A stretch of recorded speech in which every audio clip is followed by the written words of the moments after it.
আসসালামু আলাইকুম। আমন্ত্রণ জানাচ্ছি জাগো স্পোর্টসে। আপনাদের সাথে আছি আমি মমতাজ শাহিন রুম্পা। শুরুতেই জানিয়ে দিব আপডেটগুলো। ব্রেকিং নিউজ, তামিমকে নিয়ে বাংলাদেশের টি-20 বিশ্বকাপের দল ঘোষণা।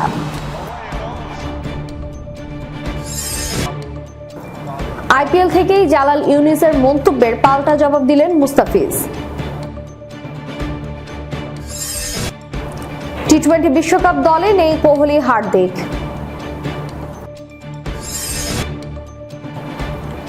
পাকিস্তানের কথিত পরীক্ষা নিরীক্ষার কঠোর সমালোচনা রমিজ রাজার।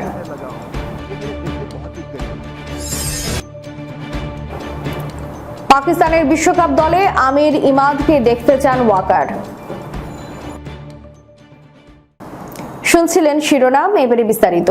আর এক মাস পর শুরু হবে আইসিসির মেগা ইভেন্ট টি-20 বিশ্বকাপ। টি-20 বিশ্বকাপকে ঘিরে দল সাজাতে শুরু করেছে সব দল, বিসিবিও তার ব্যতিক্রম না। যতদূর জানা গেছে, বাংলাদেশের বিশ্বকাপ দল প্রায় চূড়ান্ত করে ফেলেছে বিসিবি নির্বাচক প্যানেল। শুধুমাত্র তামিমের ইস্যুটা ঝুলে আছে। বাংলাদেশ ক্রিকেট বোর্ডের সভাপতি নাজমুল হাসান পাপন দেশে ফিরলেই তামিমের সাথে আলোচনায় বসবে, আর এরপর ঘোষণা করা হবে বাংলাদেশের টি-20 বিশ্বকাপের দল। চলুন দেখে নেওয়া যাক কেমন হতে পারে বাংলাদেশ বিশ্বকাপ স্কোয়াড। সবকিছু ঠিক থাকলে ওপেনার হিসেবে দলে থাকবেন লিটন দাস, সৌম্য সরকার, তানজিদ হাসান, তামিম। আর ওপেনার হিসেবে সবচেয়ে বড় চমক হতে পারে তামিম। যতদূর জানা গেছে, তামিমের মন পাল্টেছে। সবকিছু ঠিক হয়ে গেলে খেলতে পারেন টি-20 বিশ্বকাপ। 3 নম্বরে ব্যাটিং এ আসবেন অধিনায়ক নাজমুল হোসেন শান্ত। মিডল অর্ডারের দায়িত্বে থাকবে সাকিব আল হাসান, তাওহিদ হৃদয়, মাহমুদুল্লাহ রিয়াদদের কাঁধে। ফিনিশার হিসেবে দেখা যাবে জাকির আলী অনিককে। আর লোয়ার অর্ডারে ব্যাট করবে রিশাদ হোসেন, শেখ মাহদি ও সাইফুদ্দিন। পেস কিভাবে দেখা যাবে মুস্তাফিজুর রহমান, তাসকিন আহমেদ ও শরীফুল ইসলামকে। স্পিন বিভাগ সামলাবেন সাকিব আল হাসান, শেখ মাহদি ও রিশাদ হোসেন। এবারের আইপিএলে দারুণ ছন্দে আছেন বাংলাদেশের কাটার মাস্টার মুস্তাফিজুর রহমান। এখন পর্যন্ত 7 ম্যাচে 12 উইকেট নিয়ে সর্বোচ্চ উইকেট শিকারী বোলারের তালিকায় 6 নম্বরে আছেন তিনি। তবে আর বেশি দিন খেলতে পারবেন না তিনি। জিম্বাবুয়ের বিপক্ষে 5 ম্যাচে টি-20 সিরিজ খেলতে দেশে ফিরতে হবে তাকে। চেন্নাইয়ের হয়ে আর মাত্র 2টি ম্যাচ খেলার সুযোগ পাবেন ফিজ। মুস্তাফিজের আইপিএলে খেলার ছাড়পত্রের মেয়াদ বাড়ানোর বিষয়ে জালাল ইউনুস বলেছিলেন, আইপিএল থেকে মুস্তাফিজের শেখার কিছু নেই, বরং মুস্তাফিজের কাছ থেকে আইপিএল এর বোলাররা শিখছেন। আর মুস্তাফিজ আইপিএলে খেললে আমাদের কোনো লাভ নেই। তবে মুস্তাফিজ এক ভিডিও বার্তায় জানান যে আইপিএলে বিশ্বের সকল বড় বড় প্লেয়াররা খেলেন। আইপিএলে ভালো করতে পারলে বিশ্বের যে কোনো জায়গায় খেলাটা সহজ হয়ে যায়। তাছাড়া ধোনি ও ব্রাভোর দেওয়া ছোট ছোট টিপস মুস্তাফিজের অনেক কাজে লাগছে বলে জানিয়েছেন তিনি।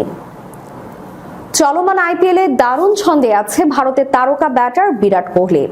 এবারের আইপিএল সর্বোচ্চ রান সংগ্রহকারী ব্যাটারদের তালিকায় শীর্ষে আছেন তিনি। 9 ম্যাচে 61.43 গড় ও 145 স্ট্রাইক রেটে 430 রান করেছেন কোহলি। 350-র পাশাপাশি করেছেন একটা সেঞ্চুরি। এভাবে খেলার পরও ভারতের টি-20 বিশ্বকাপের দলে দেখাচ্ছে না সঞ্জয় মাঞ্জরেকার।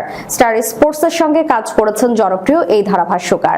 সাবেক ক্রিকেটারদের কাছে তাদের পছন্দই বিশ্বকাপের দলের কথা জানতে চেয়েছে সম্প্রচারক প্রতিষ্ঠানটি।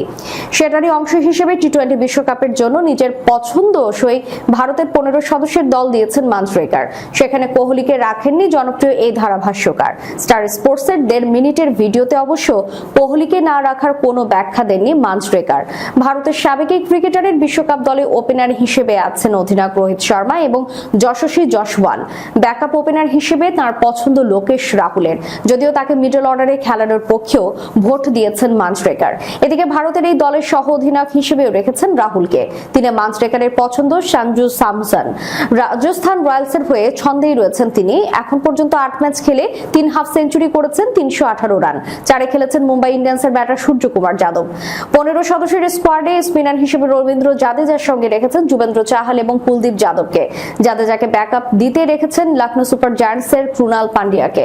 পেস ইউনিটের নেতৃত্ব দিয়েছেন জশপ্রীত বুমরার কাঁধে। সময়ের অন্যতম সেরা পেসারের সঙ্গে রয়েছেন আফিস খান, মোহাম্মদ সিরাজ, মায়াঙ্ক যাদব এবং হর্ষিত রানা। এদিকে মাঞ্জরেকারের বিশ্বকাপ দলে নেই চেন্নাই সুপার কিংসের জার্সিতে দারুণ ছন্দে থাকা শিভাম দুবে। রাখা হয়নি অলরাউন্ডার হার্দিক পান্ডিয়া, জায়গা হয়নি রিঙ্কু সিং এরও। নিউজিল্যান্ডের মাটিতে গিয়ে সিরিজ হেরে এসেছিলেন 4-1 ব্যবধানে। এরপর কিউইদের বিপক্ষে নিজেদের ঘরের মাঠেও সুবিধা করতে পারল না পাকিস্তান। এরই মধ্যে খুইয়েছে সিরিজ জয়ের সুযোগও।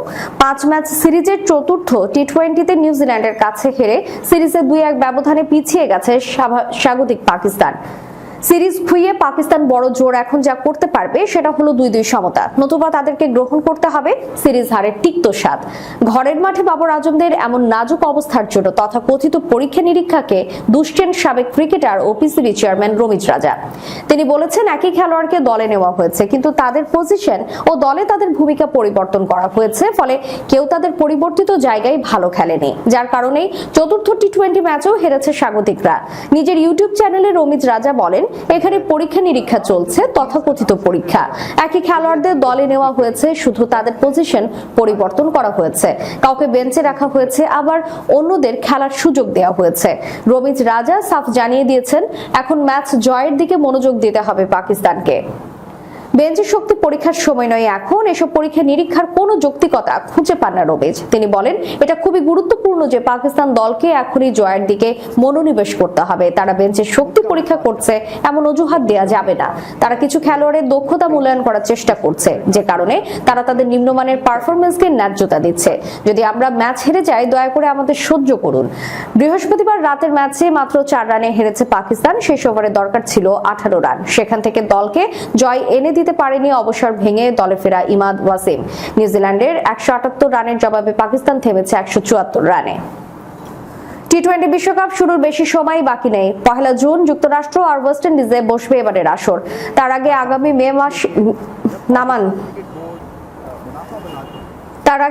1 মের মধ্যে আইসিসির কাছে দল জমা দিতে হবে অংশ নিতে যাওয়া সবগুলো ক্রিকেট বোর্ডকে।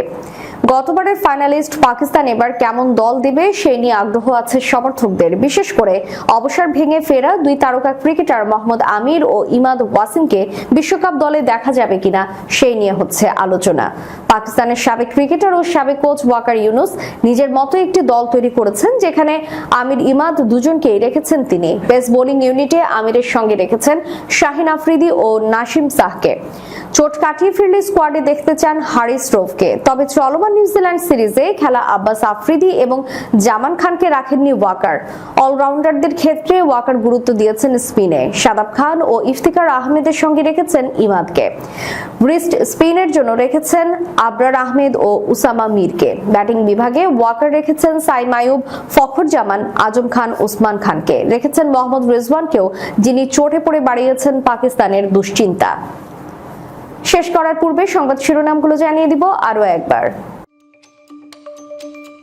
ব্রেকিং নিউজ, তামিমকে নিয়ে বাংলাদেশের টি-20 বিশ্বকাপের দল ঘোষণা।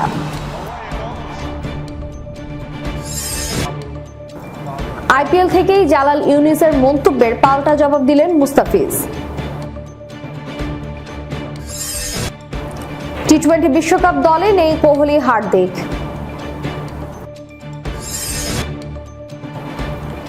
পাকিস্তানের কথিত পরীক্ষা নিরীক্ষার কঠোর সমালোচনা রমিজ রাজার।